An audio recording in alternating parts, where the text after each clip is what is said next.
It was a late summer afternoon in northern Illinois, the kind of day that feels heavy with humidity and stillness.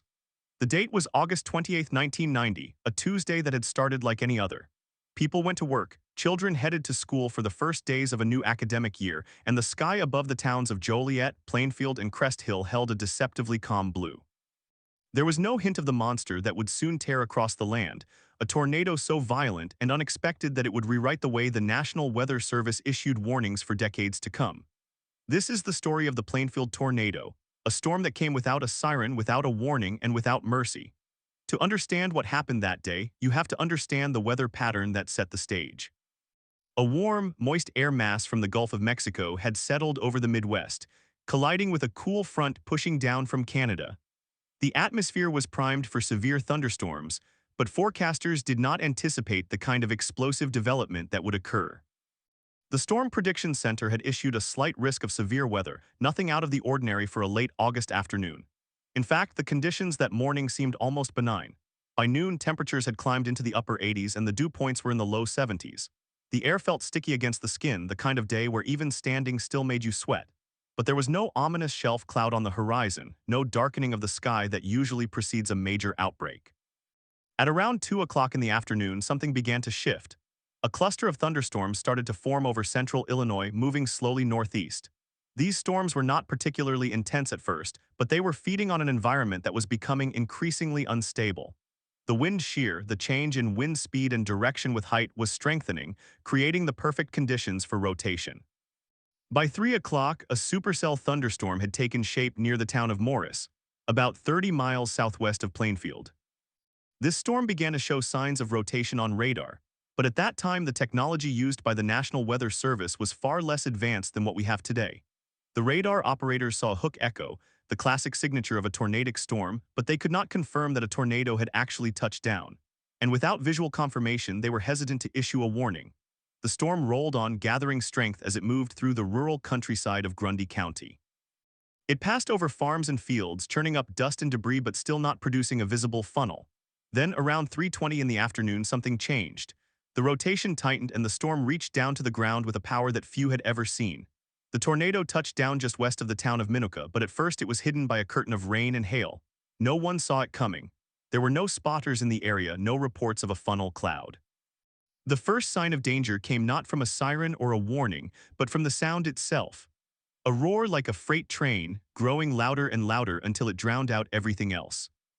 The tornado was on the ground for only a brief time as it crossed into Will County, but it was already growing in size and intensity. It moved at an estimated 50 miles per hour, a fast-moving storm that gave people almost no time to react. As it approached the town of Shorewood, it began to widen, turning from a thin rope into a massive wedge. The wedge tornado is the most feared form of these storms, a wide, churning wall of debris that looks more like a dark cloud sitting on the ground than a classic funnel. This tornado was becoming exactly that, and it was heading directly for the most populated area along its path, the communities of Crest Hill, Joliet, and Plainfield. The first major impact came in a subdivision called Crystal Lawns just west of Joliet. Homes that had stood for decades were suddenly ripped from their foundations. The tornado tore through the neighborhood with a ferocity that left nothing untouched. Trees were snapped in half, cars were tossed into the air like toys, and the roofs of houses were peeled away as if they were made of paper. Survivors would later describe the moment as a kind of sensory overload. The roar was so loud it seemed to come from inside their own heads. The air was filled with dust and debris, making it impossible to see. And then there was the pressure change, a sudden popping sensation in their ears as the barometric pressure plummeted. For those who had time to seek shelter, they huddled in basements and closets, listening to the destruction above them. For those who did not, the storm took everything. The tornado continued its path of destruction, crossing the Des Plaines River and moving into the city of Joliet. Joliet is a large industrial city, home to a major prison and a number of factories. The storm struck a residential area, destroying dozens of homes and damaging many more. It also hit a shopping center, tearing the roof off a grocery store and tossing cars across the parking lot. Emergency services were quickly overwhelmed. The first calls came in from frantic residents who had no idea what had just happened. Some reported that the sky had turned a strange green color, a sign that many experienced storm chasers recognize as a precursor to violent weather. Others said they had heard a loud hissing sound, like a giant steam pipe had burst. The confusion was compounded by the fact that no warning had been issued. People had no reason to believe that a tornado was bearing down on them. From Joliet, the tornado turned slightly to the nor-northeast, heading straight for the village of Crest Hill. In Crest Hill, the storm reached its peak intensity. It was now nearly a mile wide, a massive black cloud that scraped the ground with the force of 1,000 bombs. It tore through a mobile home park where the flimsy structures offered almost no protection.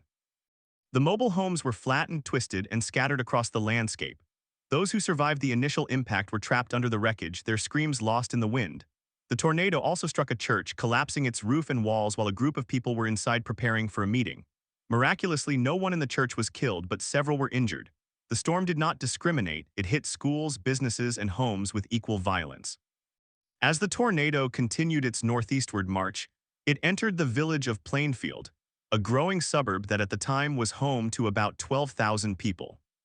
This was the community that would give the storm its name. Plainfield was a quiet town, the kind of place where people knew their neighbors and children played in the streets.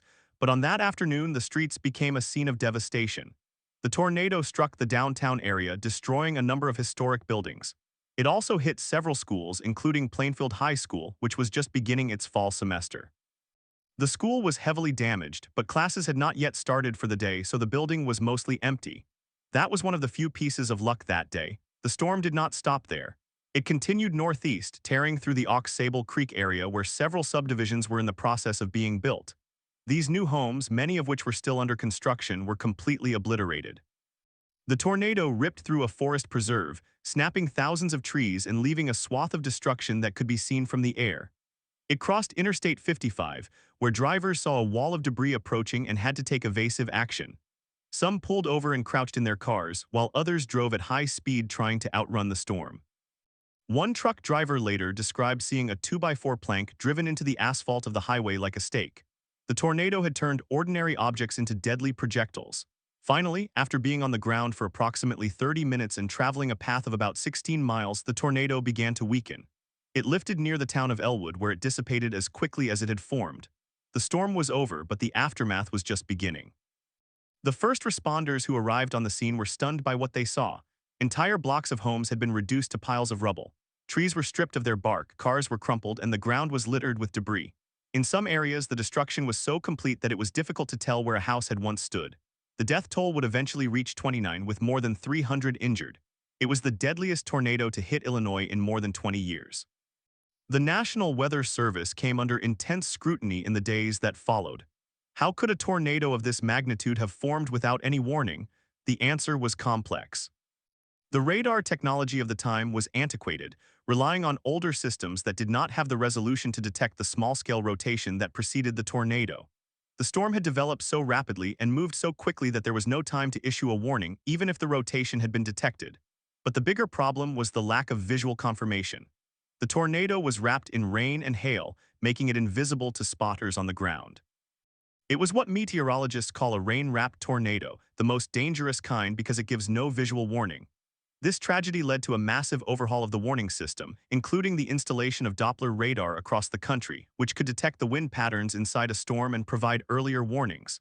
But on that day, all of that was in the future. For the people of Plainfield and the surrounding communities, the immediate concern was survival. Search and rescue efforts began almost immediately, with neighbors digging through the rubble to find survivors. The local hospitals were flooded with injured people, many of whom had been cut by flying glass or struck by debris. The Red Cross set up shelters for those who had lost their homes. And as the sun set on that terrible Tuesday, the residents of northern Illinois began the long process of grieving and rebuilding. The Plainfield tornado had changed them forever, and it had changed the way the nation understood severe weather. This is the opening of the story, the moment when the storm was born and when it struck with a fury that no one expected. In the hours ahead, we will follow the rescue efforts, the personal stories of survival and loss, and the legacy of a storm that forced a nation to rethink its approach to tornado safety. But for now, let us remember the quiet before the roar, the ordinary afternoon that so quickly turned into a nightmare. Because in that stillness, there was no warning, no siren, and no way to know that the sky was about to fall. The Plainfield tornado was coming, and nothing would ever be the same. In the immediate aftermath, the silence was perhaps the most unsettling thing of all. The roar had vanished, replaced by an eerie stillness that seemed to press down on everything. For those who had huddled in basements and closets, the first instinct was to wait, to listen for any sign that the danger had truly passed. Then came the sounds of dripping water, of creaking wood, of distant voices calling out. And then the screams began. They rose from the rubble like the cries of birds after a storm, high-pitched and desperate. People were trapped, pinned under beams and walls, their legs and arms broken, their lungs filling with dust. The air itself was thick with the smell of torn earth and splintered pine, mixed with the sharp tang of natural gas from broken pipes. In some places, fires had already started, small flickers that would grow if not quickly extinguished. One of the first rescues took place in a subdivision off Route 59, where a young mother named Diane had been home alone with her infant daughter. She had no basement, only a central hallway in her ranch house. When the tornado struck, she wrapped her body around the baby and pressed herself against the wall. The roof lifted away and the walls collapsed outward. She remembered a sensation of being lifted, of flying, and then nothing but darkness. When she came to, she was lying in a field 50 feet from where her house had been. The baby was still in her arms, miraculously unharmed. Diane had a deep gash on her forehead and a fractured collarbone, but she was alive. She staggered toward the sound of other voices, stepping over splintered boards and the remains of her neighbors' lives. A photograph of a wedding lay face up in the mud. A child's bicycle was twisted around a tree trunk. She found other survivors wandering in a daze, some in their bare feet, some still clutching items they had grabbed in the final seconds, a purse, a Bible, a stuffed animal. Across the road, a man named Carl had been in his garage when the storm hit. He had heard the freight train sound and had just enough time to dive under his workbench. The garage door was ripped off its tracks, and the entire structure seemed to fold in on itself. Carl was buried under a pile of tools and lumber, but he could move his arms enough to dig himself out. He emerged to find that his house was gone, not damaged, gone. The foundation was swept clean, and the only thing left standing was the chimney. His car was upside down in a neighbor's yard. He would later learn that his wife, who had been at work in Joliet, was safe. But his dog, a golden retriever named Sam, was never found. Carl spent the rest of the day helping his neighbors, pulling boards off of people, carrying children to the street where ambulances were beginning to arrive. The ambulances themselves had a difficult time reaching the hardest-hit areas. Roads were blocked by downed power lines and uprooted trees. In some places, the debris was so deep that emergency vehicles could not get through, and rescue workers had to proceed on foot. Firefighters from Plainfield, Joliet, and Crest Hill converged on the scene, along with police officers and volunteers from surrounding towns. They worked without proper equipment, using their bare hands, crowbars, and chainsaws to cut through the wreckage. There was no time for triage. Every injured person was pulled out as quickly as possible and carried to makeshift triage centers set up in parking lots and school gymnasiums. The most serious cases were airlifted to hospitals in Chicago by helicopter, their blades beating a rhythm of urgency over the devastated landscape. At Plainfield High School, the building had been heavily damaged, but because classes had not yet started, only a handful of staff members were inside. The principal, a man named Tom, had been in his office when he heard the roar. He had just enough time to throw himself under his desk. After the tornado passed, he emerged to find that the entire second floor of the administrative wing had collapsed. He could see daylight through holes in the roof. The gymnasium was gone, its steel frame twisted like a pretzel. Tom made his way through the halls, calling out for anyone who might be trapped. He found a janitor who had taken shelter in a storage closet and 2 teachers who had been in a classroom on the first floor. All were shaken but unharmed. Outside, the football field was littered with debris, including a piece of a roof from a house 2 miles away. The goalposts were bent to the ground. It was as if a giant hand had swept across the campus. One of the most harrowing rescues occurred at a mobile home park in Crest Hill. The storm had struck with such violence that many of the homes had been completely flattened. In one of them, an elderly woman named Margaret had been watching television when she heard the warning from a neighbor who had seen the sky. Margaret moved slowly. She had arthritis and used a walker. By the time she made it to the bathroom, the walls were already shaking. She crouched in the bathtub and pulled a mattress over herself. The tornado lifted the entire mobile home off its foundation and rolled it across the lot. Margaret was tossed around inside the tub, her body slamming against the porcelain. When the home finally came to rest, she was buried under insulation and drywall. She could not move her legs, she could barely breathe. She began to pray softly, repeating the Lord's Prayer over and over. After what felt like hours, she heard voices. A firefighter named Dave had spotted a corner of the bathtub sticking out of the rubble. He called for help, and together with 2 other firefighters, they carefully pulled away the debris. Margaret was alive, her legs broken but her spirit unbroken. She would later say that she never lost faith, even when she thought she would die. As the search and rescue continued into the night, the enormity of the disaster became clear. 29 people had lost their lives. Among the dead were a mother and her two young children who had been in a car when the tornado swept them off the road. The car was found half a mile away, wrapped around a tree. There was a grandfather who had been working in his garden, a teenage boy who had been riding his bicycle home from a friend's house, and a truck driver who had been parked at a rest stop on Interstate 55. Each death was a story cut short, a life that had ended in the span of a single minute. The injured numbered more than 300, many with permanent disabilities. The physical damage ran into the hundreds of millions of dollars. Over 1,000 homes were destroyed or severely damaged. But it was the intangible losses that weighed heaviest. The sense of safety, the belief that a quiet suburb was immune to such violence, the trust in the systems that were supposed to warn people. In the days that followed, the community of Plainfield came together in a way that would define the town for generations. Neighbors who had never spoken before became lifelines. Churches opened their doors to house the displaced. Local restaurants cooked hot meals on gas grills because the power was out. The high school, though damaged, became a command center for relief efforts. Volunteers sorted through donations of clothing, food, and water. Mental health counselors arrived to help people deal with the trauma. Children who had seen their homes destroyed were given teddy bears and coloring books. Adults sat in circles and shared their stories, crying and laughing and holding each other. One of the most remarkable stories of survival came from a family named the Hendersons. They had been in their basement when the tornado struck, and they had held onto each other as the house above them was torn away. When the storm passed, they found themselves in a pile of rubble, but they were all alive. The father, Mike, had a deep cut on his arm. The mother, Sarah, was bleeding from a wound on her head. Their two children, ages 6 and 9, were covered in dust but otherwise unharmed. They climbed out of the basement through a gap in the debris and emerged into a world that no longer looked familiar. Their street was gone. The landmarks they relied on, the big oak tree at the corner, the neighbor's white fence, the mailbox shaped like a barn, were all obliterated. They walked for blocks before they found a Red Cross shelter. There they were given blankets and hot soup. Sarah later said that the hardest part was not losing her house, it was losing her sense of place. She had lived on that street for 15 years, and now she could not even find where her front door had been. The National Weather Service investigation began almost immediately.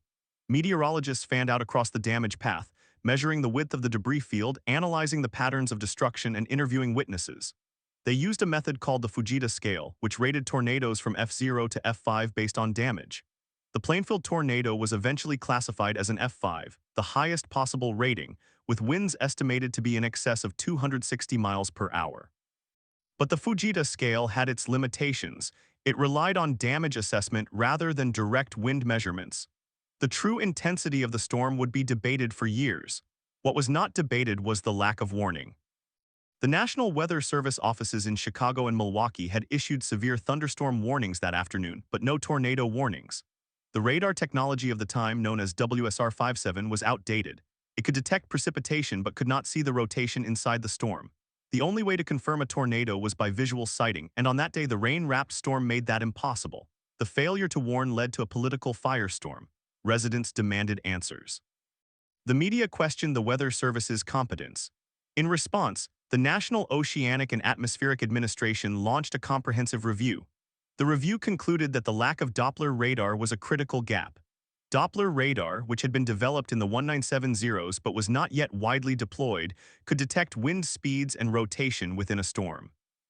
The Plainfield Tornado became a catalyst for the nationwide installation of the WSR Rate-8D Doppler radar network, which would eventually cover the entire United States. The system, known as NEXRAD, would provide earlier warnings for countless future tornadoes. It was a bittersweet legacy, 29 lives lost, but countless more saved in the years to come. But in the immediate aftermath, there was no time for policy debates. There was only the work of recovery. The Federal Emergency Management Agency, FEMA, arrived within days to assess the damage and provide assistance. President George H.W. Bush declared Will County a federal disaster area, making funds available for rebuilding. Insurance adjusters set up temporary offices in trailers. Construction crews began the slow process of clearing debris and rebuilding homes. The sound of hammers and saws became the new soundtrack of Plainfield. For many, the act of rebuilding was therapeutic. It gave people a purpose, a way to reclaim their lives from the storm. One of the most poignant moments came when a group of students from Plainfield High School organized a memorial service for those who had died. They planted 29 trees along the front of the school, one for each victim. The trees were saplings at first, but over the years they grew tall and strong, a living reminder of the day the sky fell. The students also raised money to build a new gymnasium, which was completed the following year. At the dedication ceremony, the principal spoke about the resilience of the community. He said that the tornado had taken their buildings, but it had not taken their spirit. The crowd cheered and many wept. The personal stories continued to surface for months, even years. A woman named Jean, who had lost her husband in the storm, wrote a book about her experience. She described the moment when she realized that her life would never be the same, but also the moment when she decided to keep going. She started a support group for widows and widowers, which grew into a network of survivors who met once a month to share coffee and conversation. Another survivor, a man named Frank, became a storm spotter for the National Weather Service. He had been in his basement when the tornado passed, and he had vowed that no one else would be caught unprepared. He trained for years, learning to read the sky and the radar. He would spend every storm season watching the clouds, his radio crackling with updates, ready to call in a warning at the first sign of rotation. The legacy of the Plainfield tornado extended far beyond Will County. It changed the way Americans thought about tornadoes. Before 1990, many people in the Midwest believed that tornadoes only struck rural areas or trailer parks. The Plainfield tornado showed that a violent F5 could tear through a dense suburban landscape, hitting schools and shopping centers and subdivisions. It forced a national conversation about building codes, storm shelters, and emergency preparedness. In the years that followed, more and more communities began to invest in storm sirens and public education campaigns. Schools conducted regular tornado drills. Home builders started to include safe rooms in new construction. The tornado had been a tragedy, but it also became a teacher. As the sun set on the first anniversary of the storm, the people of Plainfield gathered in the town square. They held candles and sang hymns. They read the names of the 29 victims aloud, one by one, and a bell tolled after each name. The wind blew gently and the sky was clear. For many, it was the first time they had felt truly at peace since that August afternoon. They knew that another tornado could come, that no place was truly safe. But they also knew that they had faced the worst and survived. They had rebuilt their homes and their lives. They had turned grief into community and fear into preparedness. The Plainfield tornado had taken much, but it had not taken everything. And as the candles flickered in the twilight, the people of Plainfield stood together, stronger than the storm that had tried to break them.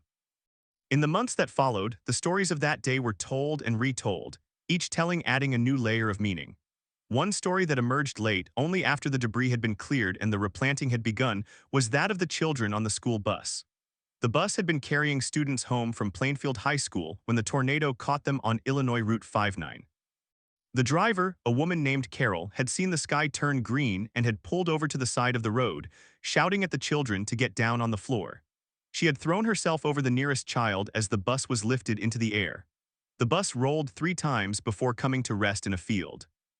Carol suffered broken ribs and a fractured pelvis, but she saved the lives of every child on that bus.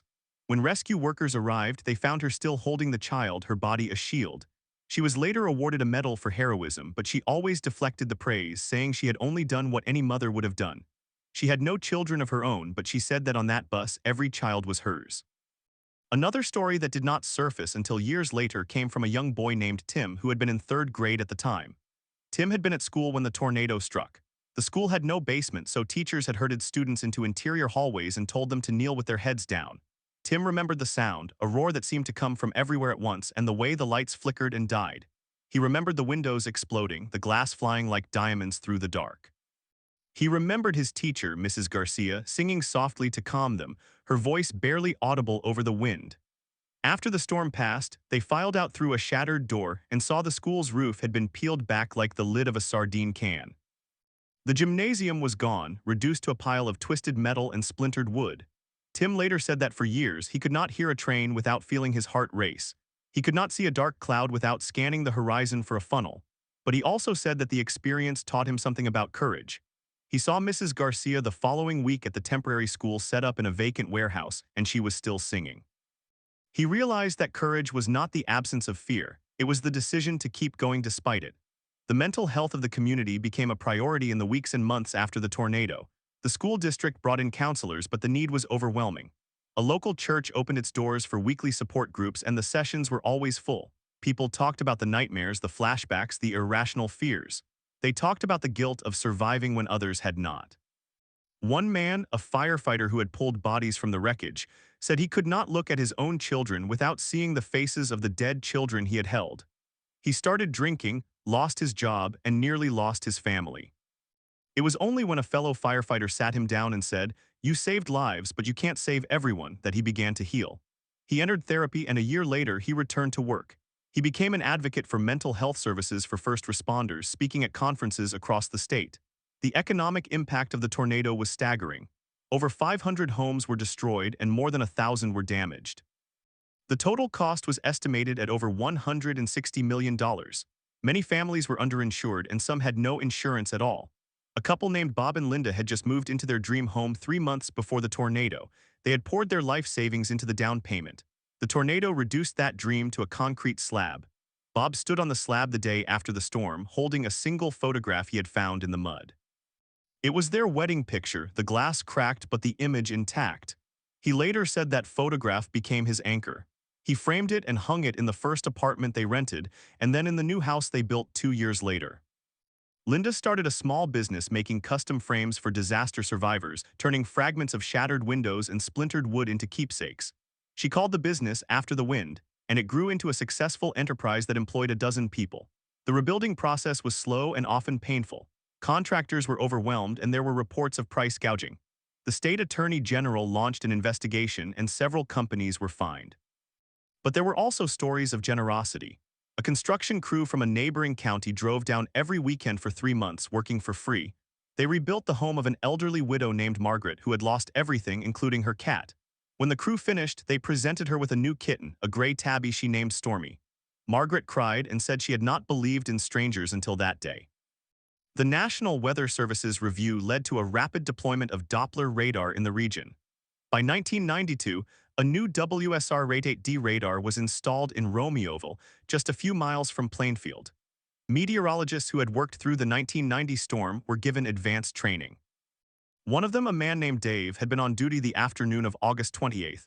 He had seen the storm on the old radar, had known it was severe, but had not been able to see the rotation. He had gone home that night and wept. He told his wife that he had failed the people of Plainfield. She reminded him that the technology simply did not exist. But Dave was not consoled. He became obsessed with learning everything he could about tornado formation. He wrote papers, attended conferences, and eventually became the lead forecaster for the Chicago office. When the new radar went live, he was the first to use it. In April 1994, he issued a tornado warning for a storm that would have otherwise gone undetected. The warning gave residents 15 minutes of lead time. No one died. Dave said that day he finally felt he had redeemed himself. The Plainfield tornado also changed the way architects and engineers thought about construction in tornado-prone areas. Before 1990, most homes in the Midwest were built without any specific tornado-resistant features. After Plainfield, a movement began to promote safe rooms, interior spaces reinforced with concrete and steel. The Federal Emergency Management Agency published guidelines for residential safe rooms, and some states began offering tax incentives for homeowners who built them. In Plainfield itself, every new home built after the tornado was required to have a basement or a storm shelter. The building code was updated to require stronger roof connections and impact-resistant windows. The changes were not cheap, but the community had learned that the cost of preparation was far less than the cost of loss. The schools, too, were rebuilt with safety in mind.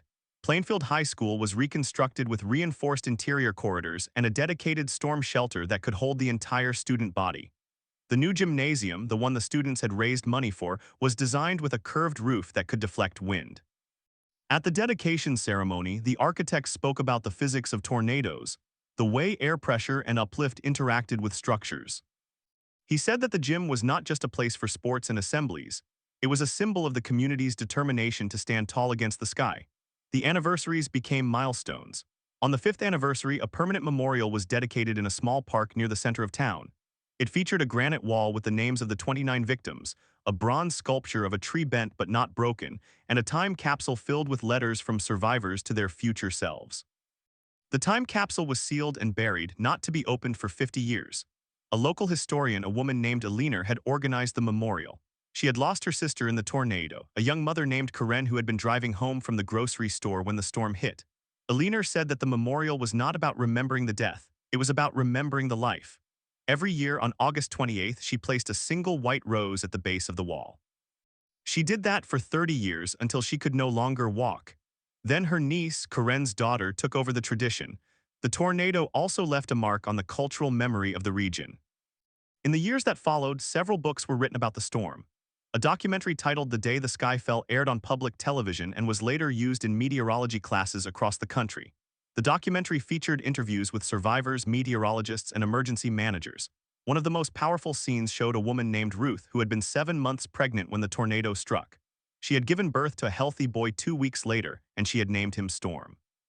Storm grew up knowing he was named for the day his mother nearly lost everything.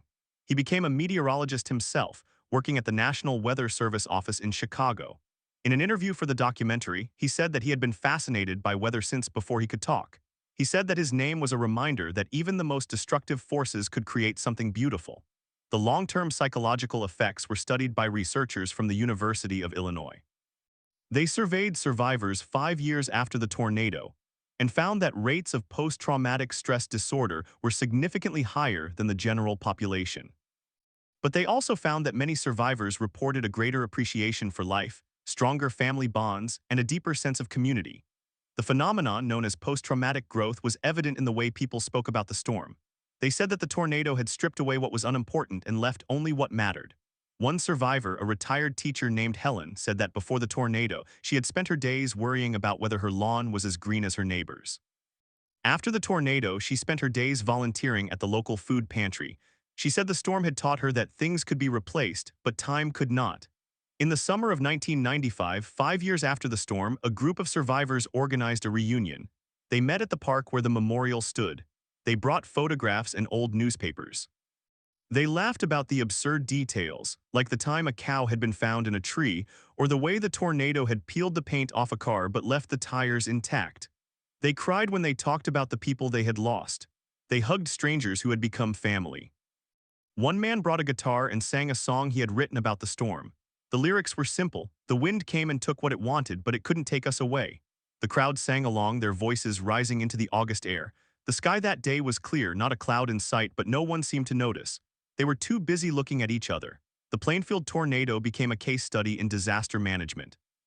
Emergency planning officials from around the country visited the town to learn how the community had responded. They studied the communication breakdowns that had led to the lack of warning. They studied the coordination between local, state, and federal agencies. They studied the role of volunteers, the way that ordinary citizens had become first responders. The lessons learned were applied in other disasters, from the wildfires in California to the hurricanes on the Gulf Coast. The tornado that had devastated Plainfield had, in a strange way, made the nation safer. As the years passed, the scars began to heal. The new trees planted along the school grew tall. The houses on the once destroyed streets were rebuilt, some identical to the originals, some completely different. The neighborhood that had been called Tornado Alley by the local news was now just a neighborhood again. Children played in yards that had once been piles of rubble. They knew about the tornado only from stories their parents told them. They would ask, "Were you scared?" And the parents would say, "Yes, but we were together." That was the core of the Plainfield story, the thing that survivors held onto. They had faced the worst and had not been alone. In the wreckage, they had found each other. And that discovery was as powerful as the storm itself. And so the story of Plainfield did not end with the rebuilding, nor with the memorial, nor even with the documentary. It continued in the lives of those who had been changed by it, in the decisions made in its wake, in the quiet moments when a survivor would look up at a darkening sky and feel, if only for a second, the old fear followed by the old gratitude. The tornado had become part of the landscape, not just of the town, but of the people who lived there. It was a scar that had healed into a story, and stories once told never truly disappear. In the years that followed, the National Weather Service continued to refine its warning system. The Doppler radar that had been installed in 1993 was upgraded multiple times, each new generation able to see deeper into the storm, to detect rotation earlier, to issue warnings faster. By the early 2000s, the average lead time for tornado warnings in the United States had more than doubled from what it had been in 1990. The warning for the Plainfield tornado had been 0 minutes. By 2005, the national average was 13 minutes. Dave, the forecaster who had been on duty that day, retired in 2000. At his farewell party, his colleagues presented him with a framed copy of the first warning he had issued on the new radar, the one that had saved lives in April 1994. He hung it in his home office, next to a photograph of the Plainfield sky on August 28, 1990. He said he kept the photograph to remind himself that the sky could be beautiful and terrible at the same time, and that it was his job to watch it for the rest of the country. The Plainfield tornado also influenced the way television meteorologists communicated with the public. Before 1990, many broadcasters used technical jargon that confused viewers. After Plainfield, a movement began to simplify the language of weather warnings. The National Weather Service changed the format of its warnings, making them more descriptive and less clinical. They began using phrases like "this is a life-threatening situation and seek shelter immediately." The change was controversial among some meteorologists who felt that the new language was too alarming, but the public response was clear. People understood the danger and acted on it. The number of false alarm complaints actually decreased, because even when a warning did not verify, the public felt informed rather than misled. The tornado that had caught Plainfield off guard had taught the entire weather enterprise that clarity could be as important as accuracy. The schools, too, continued to evolve. Plainfield High School's storm shelter became a model for other districts across the state. By 2010, more than 200 schools in Illinois had installed similar shelters, funded by state grants that had been created in the aftermath of the tornado. The students who had survived the storm, the ones who had huddled in the hallways while the roof peeled away, grew up and had children of their own. They enrolled those children in the same schools, now rebuilt and fortified. At back-to-school nights, parents would sometimes point to the reinforced walls and say, "That's why we moved here. This is the safest place in town." The children would nod, not fully understanding, but trusting that their parents knew what they were talking about. They would grow up in a world where tornado drills were routine, where the sound of the warning siren was as familiar as the school bell. They would never know what it felt like to have no warning at all. The Memorial Park became a gathering place not just for anniversaries, but for everyday life. On summer evenings, families would picnic on the grass near the granite wall. Children would run their fingers over the names, asking who those people were. Parents would explain that they were neighbors, friends, family. They would tell the story of the tornado not as a tragedy, but as a turning point, a moment when the community chose to stay together. The bronze sculpture of the bent tree became a popular spot for wedding photographs. Couples would stand beneath its twisted branches, symbolizing resilience and endurance. The time capsule, sealed in 1995 and not to be opened until 2045, was a constant source of speculation. What would the future make of the letters inside? Would the writers still be alive to read their own words? Would the world they described still exist? The mystery of the time capsule gave the park a sense of ongoing narrative, a story that was still being written. The psychological studies continued as well. Researchers from the University of Illinois returned to Plainfield every decade to survey the survivors.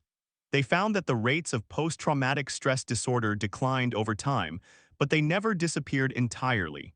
For some, the trauma resurfaced during severe weather seasons. The sound of thunder, the smell of rain, the sight of a dark cloud on the horizon could trigger a flood of memories. But the researchers also found that the survivors who had the strongest social networks, the ones who stayed connected to the community, fared better than those who isolated themselves. The tornado had taught a lesson about human connection that no textbook could convey. One of the researchers, a psychologist named Dr. Maria Santos, wrote a book about the findings. The book was titled Winds of Change: How Disaster Forges the Unbreakable Bond. In it, she argued that the true measure of a community's resilience was not its infrastructure but its relationships. The tornado had taken the roofs off houses, but it had laid bare the foundations of the human heart. The legacy of Plainfield also extended into the world of architecture and engineering. The safe room movement that had begun in the early 90s gained momentum after a series of deadly tornadoes in the late 2000s. In 2011, a catastrophic outbreak of tornadoes killed more than 500 people across the southern United States. In the aftermath, federal funding for storm shelters increased dramatically. The guidelines that had been developed after Plainfield were updated and expanded. New materials, including lightweight composites and impact-resistant glass, were tested and approved. Builders began incorporating safe rooms into new homes as standard features, not as expensive add-ons. The cost of a safe room, once seen as prohibitive, had dropped to a few $1,000s, an amount that seemed trivial compared to the cost of a life. The tornado that had destroyed Plainfield had indirectly made safe rooms common in places that never thought they needed them. And the tornado continued to teach in classrooms across the country. Meteorology students studied the Plainfield case as a textbook example of what could go wrong. They learned about the flaws in the warning system, the limitations of the technology, the critical importance of communication. They also learned about the human side, the courage of the first responders, the generosity of the volunteers, the determination of the survivors. In one university course, students were assigned to write a paper imagining they were the forecaster on duty that day. They had to describe what they would have done differently, given the tools they had. Many of them concluded that it was not the technology that had failed but the system. They argued that a single person, no matter how skilled, could not compensate for a network that was designed to ignore small storms. The lesson was that warning systems were only as strong as their weakest link, and that the weakest link was often the assumption that a storm was not worth watching. The children of Plainfield, the ones who had been infants or toddlers when the tornado struck, grew up and became adults. Some of them moved away, but many stayed. They became teachers, firefighters, nurses, farmers. They raised families in the same houses that had been rebuilt. They took their children to the memorial park and told them the story. They said that the tornado had been the worst day of their lives, but also the best because it had taught them what mattered. One of those children, a man named James, had been 3 years old when the storm hit. He did not remember the tornado itself, but he remembered the weeks that followed, the sound of hammers, the smell of sawdust, the feeling of being held by his mother while they watched the sky. He grew up to become a carpenter and he specialized in building safe rooms. He said that every safe room he built was a letter to the future, a love letter to people he would never meet. He said that the tornado had given him a purpose, a way to turn fear into protection. The years rolled on and the world changed. The climate began to shift. Tornadoes started appearing in places where they had never been common, like the Pacific Northwest and the Northeast. Meteorologists studied the patterns and noted that the traditional tornado alley was expanding eastward. In the summer of 2020, a tornado struck a small town in Pennsylvania, a place with no basements and no experience with such storms. The warning system gave residents 20 minutes of lead time, thanks to the advances that had been made since Plainfield. No one died. The meteorologist who issued that warning was a woman named Laura, and she had written her graduate thesis on the Plainfield tornado. She said that she had learned from the mistakes of the past and that the people of Pennsylvania had benefited from the suffering of Illinois. It was a strange kind of inheritance, but it was real. In Plainfield itself, the 25th anniversary came in Tuesday-Runafiv. The memorial park was crowded with survivors, many of them now gray-haired. They brought photographs and stories. They watched the children, the ones who had been born after the storm, play on the grass. The time capsule was still sealed, but there was talk of adding another one for the next generation. The mayor gave a speech about how the tornado had made Plainfield stronger, but he also acknowledged that the strength had come at a terrible price. He read the names of the 29 victims, and the crowd observed a moment of silence. The silence was broken only by the sound of a single bird singing from the branches of the bronze tree. Someone laughed, not unkindly, and said that the bird was probably confused by the sculpture. But others said it was a sign, a reminder that life always finds a way. As the 30th anniversary approached, the town decided to host a reunion of the first responders. Many of them were now in their 70s and 80s. They gathered at the fire station, which had been rebuilt and expanded. They shared stories about that day, stories that had never been told publicly. One firefighter, a man named Ed, talked about the moment he found a baby alive in a bathtub, the only thing left standing in the house. He said he had not cried that day, but he cried now, 30 years later. Another firefighter, a woman named Carla, described how she had helped deliver a baby in the middle of the chaos, a child born in the ruins whose mother named her Hope. That child, Hope, was now a mother herself living in California. She sent a video message to the reunion thanking the first responders for saving her life before she was even born. The room was silent as the video played. Then there was applause, long and loud. The legacy of Plainfield was not a single story but 1,000 stories, each one a thread in a tapestry that stretched across decades. It was the story of Dave, the forecaster who found redemption. It was the story of a leaner who placed white roses on a memorial wall. It was the story of Storm, who became a meteorologist. It was the story of the carpenter James, who built safe rooms. It was the story of the researcher Dr. Santos, who wrote about resilience. It was the story of the first responders, the volunteers, the teachers, the parents, the children. All of them had been touched by the wind, and all of them had chosen to stand back up. And so if you ever visit Plainfield, Illinois, you will find a town that looks like any other American suburb. You will see green lawns and driveways. You will see children riding bikes and dogs chasing squirrels. You will see the high school with its curved roof and its reinforced corridors. You will see the memorial park with its granite wall and its bronze tree. You will see a time capsule buried in the ground waiting to be opened. And if you talk to the people who live there, they will tell you about the day the sky fell.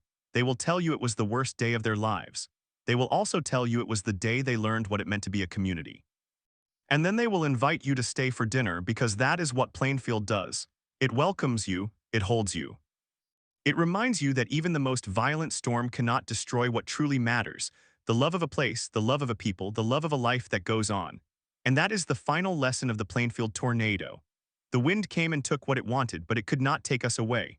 For those who visited Plainfield in the years that followed, the Memorial Park was not the only place where the tornado's memory lived. There was also the library, a modest brick building where a small room had been set aside as an archive. Inside, volunteers had collected every photograph, every news clipping, every personal account they could find.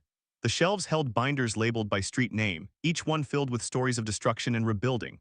There was a scrapbook from the elementary school, pages covered in crayon drawings from children who had drawn their houses with roofs torn off and stick figures flying through the air. The drawings were heartbreaking, but they were also hopeful, because many of them included rainbows and smiling faces. The librarian, a woman named Margaret, had been at her desk when the tornado struck. She had ushered children into the basement, and she had held them as they screamed. She said that every time she looked at those drawings, she remembered the sound of their voices, and she knew that the library had become more than a place for books. It had become a vault for memories. Margaret retired in 2018, but she continued to volunteer at the archive. She told visitors that the most important item in the collection was not a photograph or a news article. It was a handwritten note tucked inside a plastic sleeve that had been found in the rubble of a collapsed house. The note was written on a piece of torn notebook paper, and it said simply, "We are okay, we are at the church, please come find us." The note was signed by a mother and her 2 children.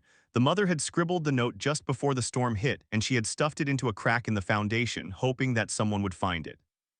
The family had survived, and the note had been discovered by a volunteer who was sifting through the debris a week later. Margaret said that the note was a testament to the human need to reach out, even in the darkest moment. It was a message in a bottle, cast into the chaos, and it had been found. Beyond Plainfield, the tornado's influence reached into state legislatures and emergency management offices across the country. In the early 2000s, a number of states passed laws requiring all new schools to include storm shelters. The laws were inspired by the Plainfield High School tragedy, where 9 students had died because there was no safe place to go.